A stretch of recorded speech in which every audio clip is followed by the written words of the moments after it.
আমি আমার বাবা চিন্তা করছে যে যদি আমি কোনো গুনাহ করি তাহলে কিন্তু আমার মা বাবার আমলনামায় যাবে।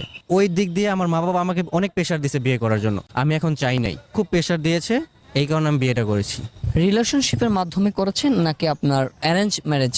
লাভ ম্যারেজ হয় নাই, লাভ করেছি, লাভ ম্যারেজ হয় নাই, কিন্তু ভাইয়া অ্যারেঞ্জ ম্যারেজ হয়েছে, ফ্যামিলি ব্যাপারে হয়েছে। পরিবার নিয়ে বিয়ে করাটা ভালো নাকি নিজের পছন্দের মানুষকে নিজেই বিয়ে করা ভালো? আমার কাছে মনে হয় যে যে বিয়েতে মা বাবা আশীর্বাদে বা মা বাবার দোয়ায় একটা বিয়ে হয়, ওটার মধ্যে আপনার অনেক রহমত থাকে, অনেক ভালো থাকে, সংসারটা ভালো থাকে।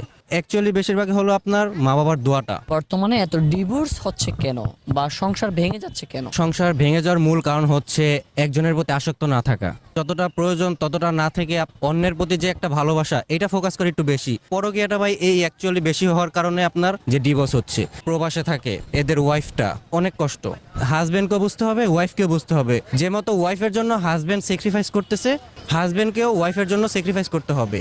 এই স্যাক্রিফাইসের নামই জীবন।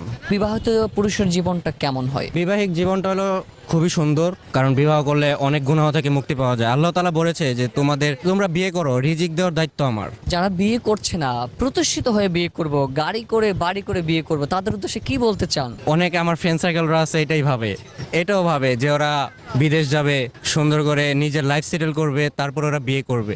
এটা আসলেই রং। কারণ একটা মানুষের মধ্যে যদি সে লাইফ পার্টনার ভালো পায় বিয়ে করে আগে, তাহলে তার লাইফ সেটেল আল্লাহ তাআলা নিজেই করে দেবে, এটা আমার বিশ্বাস। বা ভালোবাসা না থাকলে জানলা দিয়ে ভালোবাসা পালায়, এরকম একটা কথা আছে। অর্থেরও প্রয়োজন আছে, এমন না যে অর্থের প্রয়োজন নেই।